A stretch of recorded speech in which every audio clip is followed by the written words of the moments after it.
We're here today with Sister Eleanor. Sister Eleanor, could you share a story about where you saw a Franciscan value come alive for you? Any thoughts? Yes. There's one story that has been very special to me.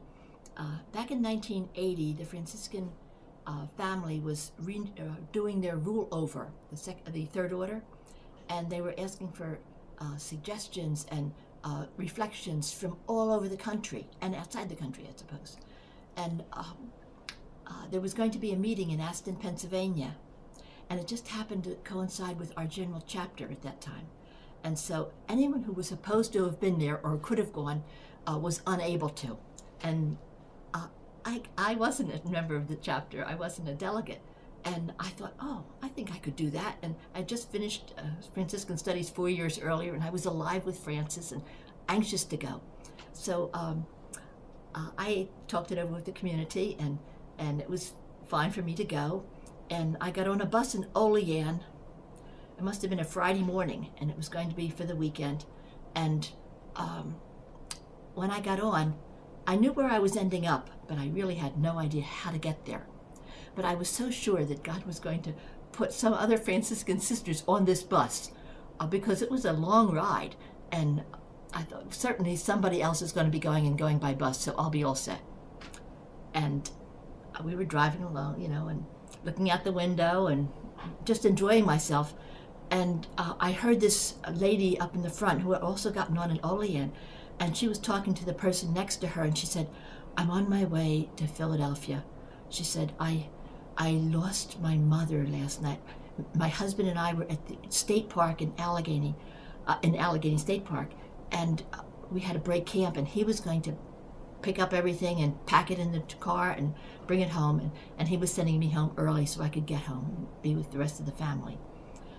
And I just felt so sorry for her, but that's as far as I went. I didn't go up and say anything because I was several seats behind her, and but I heard it. I was going to have to change buses when we got to Elmira, and so I got off the bus, and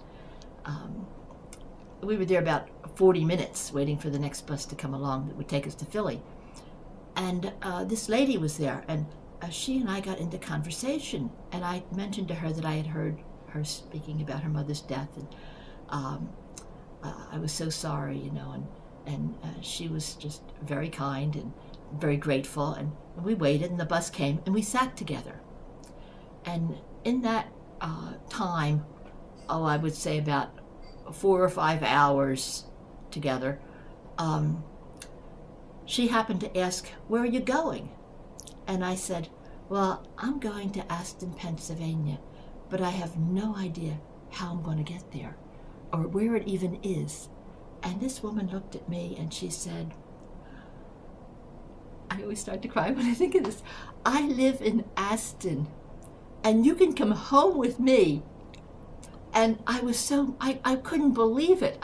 I knew I was meant to go, but I never expected God to work for me in this way. And we talked the rest of the way and had a wonderful trip, ate our lunch together.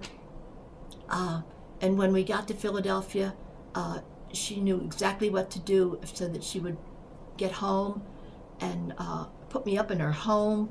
And she was just so grateful that I was there. And when I was leaving the next morning, she brought me to Aston, to the mother house, and she said, "I'm just so grateful that you were with me. God sent you to be with me." And I said, "I'm so grateful to have been with you because I didn't know how this was ever going to work out. And God sent you to me." So we were both gift to each other, stepping out of our comfort zone and just being present to one another and thanking God. God got the glory in this. And I think Francis had something to do with it too. And it was a wonderful meeting. Thank you. Thank you so much for sharing it. That is a very poignant story to bring up trust in the Lord, for He will provide. Yes. Thank you. Thanks so much.